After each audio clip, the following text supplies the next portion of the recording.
Hello dear students, कैसे हो आप सभी। और आज हम पहुंच चुके हैं भाई एग्रीकल्चर केमिस्ट्री यूनिट नंबर 6 के लेक्चर नंबर 11 में। ठीक है ना। कुछ बाकी के आपके रासायनिक सुधारक भी बाकी हैं, उनको भी हम कंप्लीट कर लेते हैं। नेक्स्ट लेक्चर में हमने बात करी थी किसकी भाई, पाइराइट की। ठीक है ना। जिप्सम और पाइराइट के अलावा कुछ आपके रासायनिक सुधारक और हैं, उनको और एक एक करके बारी बारी से अपन पढ़ते हैं। ठीक है। और इनमें सबसे पहला नंबर आता है आपका किसका, फॉस्फोजिप्सम का। ठीक है।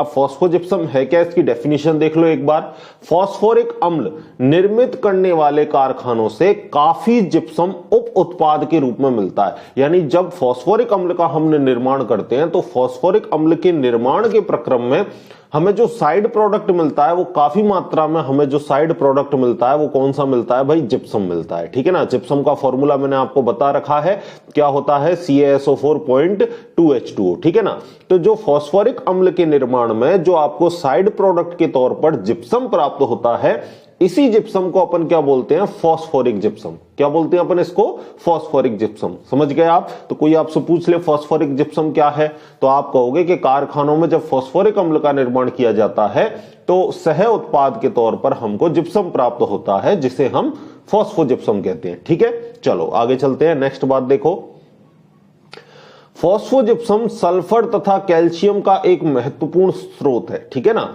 जो जिप्सम के रूप में पाया जाता है, जो सल्फर और आपका कैल्शियम का महत्वपूर्ण स्रोत है, जो आपका जिप्सम के रूप में मिलता है। ठीक है। क्योंकि जिप्सम में आपका सल्फर भी होता है, कैल्शियम भी होता है। ठीक है ना। अब आपसे कोई पूछ ले फॉस्फोजिप्सम में सल्फर कितना है, तो आप बोलोगे सल्फर है 16%। फॉस्फोजिप्सम में आपका कैल्शियम कितना है, तो आप बोलोगे कैल्शियम है आपका 21%। क्योंकि आपको पता है कि जिप्सम का जो फॉर्मूला है वो CaSO4 है, तो यहां पर कैल्शियम भी मिलता है और यहां पर सल्फर भी मिलता है। ठीक है ना। सल्फर मिलेगा यहां पर 16%, कैल्शियम यहां पर मिलेगा आपका 21%। ठीक है। चलो आगे चलते हैं। नेक्स्ट क्या बात बोली है, 1-2% फ्लोरीन भी पाई जाती है। फॉस्फोजिप्सम में 1 से 2% क्या मिलती है आपकी, फ्लोरीन भी पाई जाती है।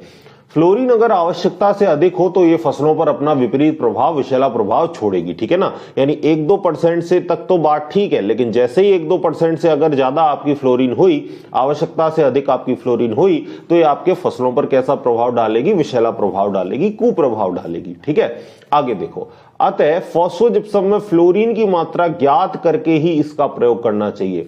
तो जैसे ही आपको फॉस्फोजिप्सम हुआ, आप क्या करोगे, पहले फॉस्फोजिप्सम में चेक करोगे कि इसके अंदर आपकी फ्लोरीन की मात्रा कितनी है। फ्लोरीन की मात्रा अगर 1 से 2% के बीच में है तो फिर आप इस फॉस्फोजिप्सम का उपयोग कर सकते हो as a chemical, as a रासायनिक सुधारक। ठीक है ना। देखो आगे, देखो आगे है आपका गंधक। ठीक है ना। और जो जितनी भी केमिकल रिएक्शन है वो किसकी भांति होती है भाई, जिप्सम की भांति ही होती है। ठीक है। नेक्स्ट है आपका गंधक। गंधक को और क्या बोलते हैं, सल्फर। ठीक है। गंधक का प्रयोग चूना युक्त क्षारीय मृदाओं को सुधारने हेतु किया जाता है। पहला क्वेश्चन बन गया, आपसे पूछ ले कि गंधक का प्रयोग आप कहां करते हो, तो आप कहोगे कि चूना मिला हुआ, चूना युक्त क्षारीय मृदाओं का सुधार हम किसके साथ करते हैं, गंधक के साथ कर सकते हैं। ठीक है ना। चूना विहीन क्षारीय मृदाओं का हम इसमें यूज नहीं करते। ठीक है ना। क्योंकि अगर चूना विहीन क्षारीय मृदाओं में अगर आपने सल्फर डाला है तो वह आपको उस मिट्टी को अम्लीय बना देगा। समझ रहे हो कैसे बनाएगा, सारा प्रोसेस आपको बारी बारी समझाऊंगा। ठीक है। देखो, तो गंधक का प्रयोग चूना युक्त क्षारीय मृदाओं में किया जाता है। ठीक है ना। यानी चूना युक्त क्षारीय मृदाओं को अगर सुधारना है तो उसके लिए आप सल्फर का यूज करोगे। ठीक है। सल्फर के ऑक्सीकरण से मृदा में सल्फ्यूरिक अम्ल बनता है। तो जब हम सल्फर का ऑक्सीडेशन करवाते हैं तो हमारी जो मिट्टी में जो अम्ल बनता है वो क्या बनता है, सल्फ्यूरिक अम्ल बनता है। या आप इसको और क्या नाम दे सकते हो, गंधक का अम्ल बनता है, जिसका फॉर्मूला क्या है, H2SO4। समझ में आ गई भाई बात। आगे देखो, अब ये जो आपका सल्फ्यूरिक अम्ल बना है ये करेगा क्या भाई, ये आपका सल्फ्यूरिक अम्ल जो मिट्टी के अंदर कैल्शियम आपका एविले फॉर्म में था, जो मिट्टी के अंदर कैल्शियम एविले अवस्था में मिल रहा था, उसको विलेयशील कर देगा। उसको क्या कर देगा भाई, विलेयशील कर देगा। ठीक है। जिससे क्या होंगे, पीएच के मान थोड़े आपके डाउन आएंगे। कैसे आएंगे, सारा प्रोसेस अपन देखते हैं। ठीक है। सल्फर के ऑक्सीकरण से मृदा में सल्फ्यूरिक अम्ल बनता है, जो मृदा के अविलेय कैल्शियम को विलेय रूप में परिवर्तित करता है और मृदा का पीएच मान कैसा कर देता है, कम कर देता है। मृदा पीएच मान कम होने पर कैल्शियम की विलेयता बढ़ जाती है और जैसे ही पीएच के मान कम होंगे कैल्शियम की जो सॉल्युबिलिटी है वो भी कैसी हो जाएगी, आपकी बढ़ जाएगी। ठीक है ना। और यह संचित कैल्शियम सोडियम क्ले को कणों से हटाने के काम में आ जाता है। तो हमने कैल्शियम को विलेय इसलिए ही करवाया है कि कैल्शियम आयन आपका किसके ऊपर आ जाए, क्ले के ऊपर और वहां से सोडियम आयन को प्रतिस्थापित कर दे। और आपको पता है कि क्षारीय गुणों को जो ज्यादातर आयन बढ़ाता है वो कौन सा आयन है भाई, सोडियम आयन। तो कुल मिला के जो सारा प्रोसेस है वो क्या है भाई, सोडियम को हटाना है। सोडियम को हटाने के लिए हम ये सारा प्रोसेस कर रहे हैं, ठीक है। देखो इसको एक बार देखो, अब रिएक्शन जो नीचे दे रखी है इनको भी आप ध्यान से देखना भाई, ठीक है ना। देखो सल्फर है, क्या करवाया है, ऑक्सीकरण। तो सल्फर के ऑक्सीकरण को किसकी प्रेजेंस में हो रहा है, थायोबैसिलस थायोऑक्सीजेंस बैक्टीरिया। पूछ ले आपसे तो रिएक्शन को एज इट इज याद रखोगे भाई, ठीक है ना। किसकी प्रेजेंस में ऑक्सीडेशन हो रहा है, थायोबैसिलस थायोऑक्सीजेंस बैक्टीरिया की प्रेजेंस में हो रहा है। और बना क्या, सल्फर ट्राइऑक्साइड बना। क्या बना, सल्फर ट्राइऑक्साइड SO3 बना। अब ये SO3 किससे रिएक्शन करेगा, ये SO3 आपके वाटर से रिएक्शन करेगा, वाटर मॉलिक्यूल से रिएक्शन करी और इसने क्या बनाया, सल्फ्यूरिक अम्ल बनाया, H2SO4 बनाया। तो पहले स्टेप में सल्फर के ऑक्सीकरण से क्या बना, सल्फर ट्राइऑक्साइड। और सल्फर ट्राइऑक्साइड ने आपके वाटर मॉलिक्यूल के साथ रिएक्शन करी और क्या बनाया, सल्फ्यूरिक अम्ल बनाया। अब ये जो सल्फ्यूरिक अम्ल है ये अपनी क्रिया दिखाएगा, ठीक है ना। अब ये अपना काम करेगा। इसका काम क्या है भाई, सोडियम आयन को हटाना है। कैसे आयन हटाएगा, कैल्शियम की हेल्प से हटाएगा, ठीक है ना। अगर कैल्शियम है तो पहले कैल्शियम की हेल्प लेगा, लेकिन कैल्शियम नहीं है तो वो वाली कंडीशन भी मैं आपको बताऊंगा, ठीक है। तो देखो H2SO4 ने किससे रिएक्शन करी भाई, कैल्शियम कार्बोनेट से रिएक्शन करी और कैल्शियम कार्बोनेट को किसमें बदल दिया, CaSO4 में बदल दिया, कैल्शियम सल्फेट में बदल दिया, जो कि सॉल्युबल है, ठीक है ना। कैल्शियम सल्फेट में बदला। अब कैल्शियम सल्फेट के साथ में आपका CO2 और H2 का मॉलिक्यूल भी निकला, ठीक है ना। एक बार ऑक्सीजन को बैलेंस करके देखो, ऑक्सीजन कितने हैं, 7 है ना भाई, तो H2O निकलेगा, ठीक है। इस रिएक्शन को सही कर लेना, मिसप्रिंट हो चुका है। तो आप याद रखोगे कि क्या निकला भाई, H2SO4 की CaCO3 से रिएक्शन करवाई तो कैल्शियम तो पकड़ गया किसको, SO4 को, और क्या बना दिया, कैल्शियम CaSO4। और आपका H2 और CO3 यानी कार्बोनिक एसिड बचा। आपका क्या बचा, यहां से H2 और यहां से क्या बचा, CO3 यानी कार्बोनिक एसिड बचा। और हमें पता है कार्बोनिक एसिड अगर डिसोसिएट होगा तो किसमें डिसोसिएट होगा, CO2 और वाटर मॉलिक्यूल, ठीक है ना। तो यहां से क्या मिला आपको, CO2 और वाटर मॉलिक्यूल। बाकी आपको सारी बातें मैंने बता दी, ठीक है। तो यहां पर H2O लगा लेना। अब ये जो CaSO4 है ये विलयशील है, ये क्या करेगा, मृदा विलयन में उपस्थित है। तो क्ले के कण के ऊपर जो सोडियम आयन अधोशोषित था, क्ले के कणों के ऊपर जो सोडियम आयन जो चिपक के बैठा था, उसको बोलेगा तू भाग यहां से और तेरी जगह आके कौन लूंगा, मैं लूंगा। अब आपको पता है कि ये क्ले है और क्ले के ऊपर कितने आयन अधिशोषित है, 2 सोडियम के आयन अधिशोषित है। तो मुझे बताओ, एक कैल्शियम आयन आएगा तो आपको पता है कैल्शियम के ऊपर कौन सा चार्ज होता है, 2+ होता है। तो एक कैल्शियम आएगा तो कितने सोडियम जाएंगे, 2 सोडियम जाएंगे, क्योंकि भाई 2+ आएगा तो 2 ही प्लस जाने चाहिए। और एक सोडियम के ऊपर 1+ है तो 2 Na+ आपके रिमूव होंगे। और दोनों Na+ आपके किससे रिएक्शन करेंगे भाई, SO4 से, और क्या बना देंगे, सोडियम सल्फेट। और ये Ca आके चिपक के बैठ जाएगा क्ले के ऊपर। जैसे यहां पे देखो क्ले के ऊपर आके चिपक के कौन बैठ गया, कैल्शियम 2+ बैठ गया, ठीक है ना। तो सेम टू सेम यही रिएक्शन यहां होगी। तो देखो क्ले के ऊपर आके कौन बैठ गया, कैल्शियम, और सोडियम ने रिएक्शन करी सल्फेट के साथ और क्या बना दिया भाई, Na2SO4 यानी सोडियम सल्फेट बना दिया। तो इस तरीके से आपकी जो मिट्टी है उसकी क्षारीयता कैसी हो जाएगी, कम हो जाएगी। पीएच के मान कैसे हो जाएंगे, कम हो जाएंगे। समझ गया मेरी बात को, आगे चलते हैं। अगर मिट्टी के अंदर कैल्शियम नहीं है, यानी अगर मिट्टी चूना विहीन है, ठीक है ना। अब देखो यहां क्या लिखा है नीचे की लाइन में, यदि मृदा कैल्शियम कार्बोनेट से युक्त नहीं है। एक बात और ऐड करोगे आप यहां पर, कैल्शियम कार्बोनेट से युक्त नहीं है, ठीक है ना। क्या याद रखोगे, युक्त नहीं है, ठीक है ना। इस चीज को चलो मैं दोबारा लिखता हूं, कैल्शियम कार्बोनेट से युक्त नहीं है, ठीक है ना। ये चीज यहां ऐड कर देना। अब आपको पता है यहां कहीं आपको कैल्शियम कार्बोनेट दिख रहा है क्या, नहीं दिख रहा।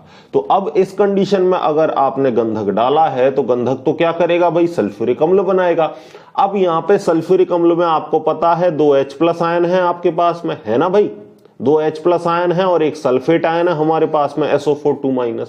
अब आपको पता है एक H+ आयन एक सोडियम को भगा देगा, यहां से एक सोडियम को भगा देगा, दूसरा H+ आयन दूसरे सोडियम को भगा देगा।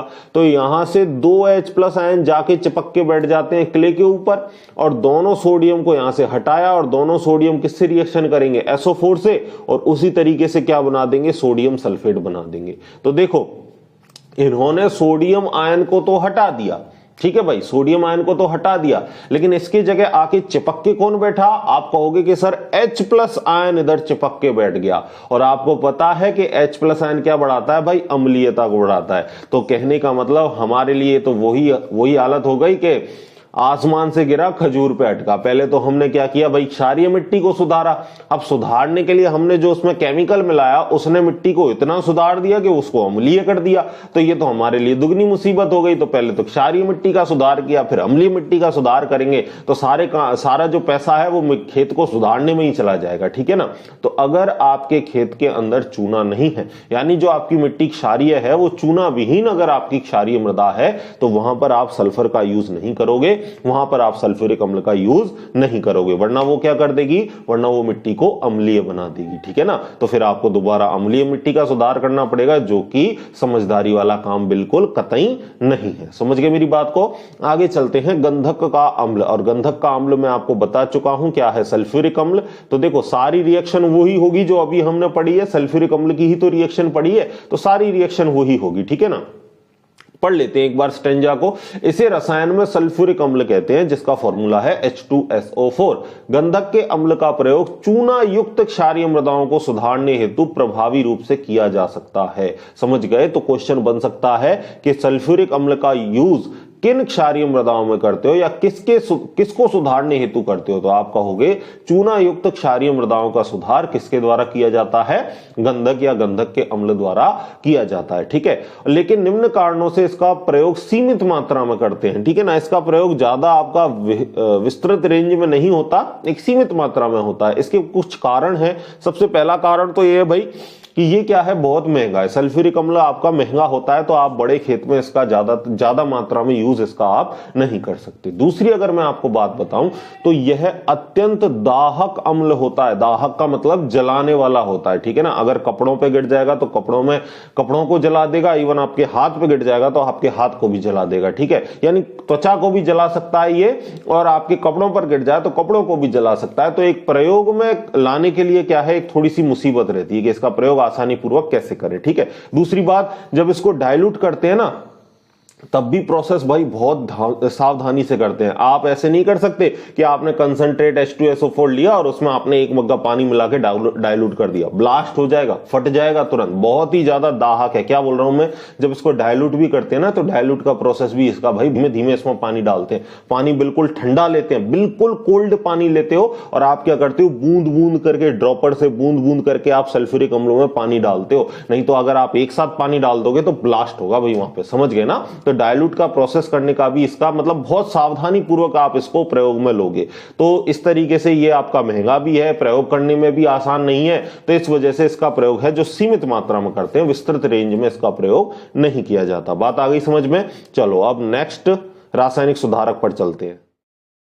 देखना भाई, अब थोड़ा आगे चलते हैं अपन, और नेक्स्ट है आपका, अच्छा एक पॉइंट और है, इसको भी देखो। चूना रहित मृदाओं में प्रयोग करने से उन्हें अम्लीय बना देता है। अगर चूना विहीन मृदाओं में आपने इसका उपयोग करा, तो अभी अभी हमने देखा कि कैसे Na+ आयन को हटा के H+ आयन आके बैठ गया। तो इस तरीके से मिट्टी को क्या बना देगा? अम्लीय बना देगा। समझ गए? तो चूना विहीन मृदाओं में हम इसका उपयोग नहीं करते। आगे आप देखो, द्रव सल्फर डाइऑक्साइड। अब ये द्रव SO2 कैसे रिएक्शन करेगा, इस चीज को भी समझो। देखो हम इसका उपयोग कैसे करते हैं भाई? जब हम खेत में सिंचाई करते हैं ना, जब हम खेत में पानी देते हैं, तो पानी के साथ में ये भी लिक्विड फॉर्म में, तो हम भी इसको सिंचाई जल के साथ मिला देते हैं, और सिंचाई जल के साथ मिला के हम इसका खेत में उपयोग कर देते हैं।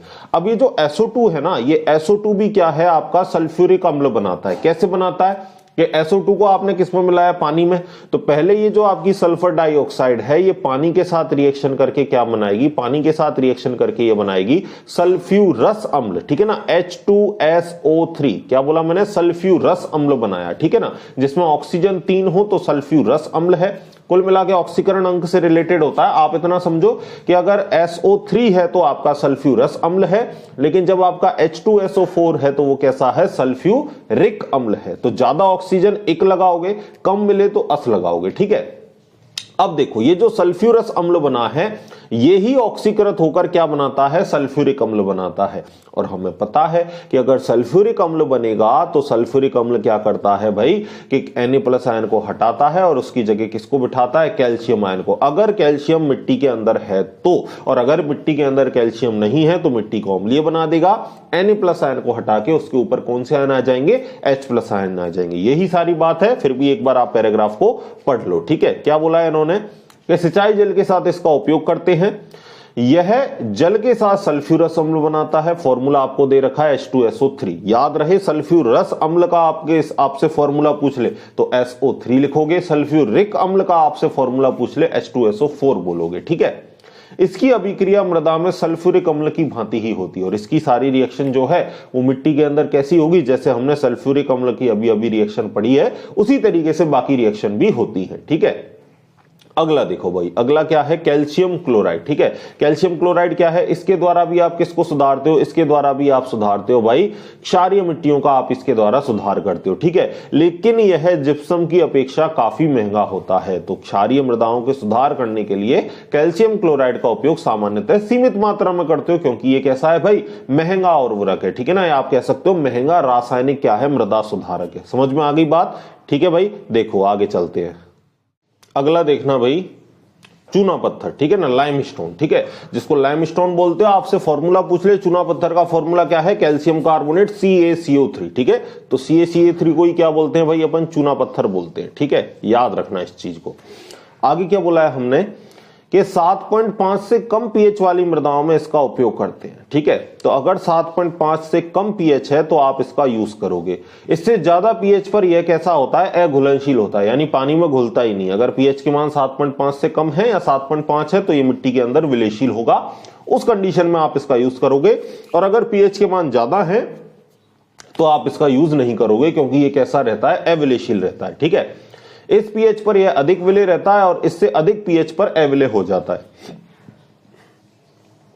नेक्स्ट देखो, नेक्स्ट क्या बोला है, मृदा विलयन में उपस्थित चूना पत्थर के कैल्शियम आयन से मृदा विनिमय जटिल पर अधिशोषित Na+ आयन का विस्थापन होता है और कैल्शियम क्ले वाली आपकी मृदा बन जाती है, ठीक है ना। कुल मिला के क्या होना है, देखो रिएक्शन में आपको समझाता हूं कि जो कैल्शियम कार्बोनेट है उसमें से अब ये विलेय फॉर्म में तो रिएक्शन करेगा। यहां से कौन आएगा, कैल्शियम आयन आएगा, चिपक के बैठ जाएगा किसके ऊपर, क्ले के ऊपर। और मुझे बताओ क्ले के पास क्या है, सोडियम आयन। यहां से दोनों सोडियम आयन को भगाया और ये सोडियम आयन किससे रिएक्शन करेंगे, कार्बोनेट से, और क्या बना देंगे, सोडियम कार्बोनेट बना देंगे, ठीक है। और अब देखो क्ले के ऊपर आके कौन बैठ गया है, कैल्शियम आयन बैठ गया है। तो हमें पता है कि हमें तो कुल मिला के सोडियम आयन को हटाना है, क्योंकि जो मिट्टी में क्षारीय गुणों को बढ़ाता है वो कौन सा आयन बढ़ाता है, सोडियम आयन बढ़ाता है। तो सोडियम को हटाया, उसके ऊपर आके कैल्शियम बैठ गया और इस तरीके से क्षारीय मृदाओं का क्या हो गया, सुधार हो गया, ठीक है। एक और रिएक्शन देखो कि ये जो सोडियम क्ले है ये डायरेक्ट पानी के साथ भी रिएक्शन कर सकता है, और पानी के साथ रिएक्शन करेगा तो मुझे पता है कि पानी में क्या क्या है भाई, H+ आयन और OH- आयन।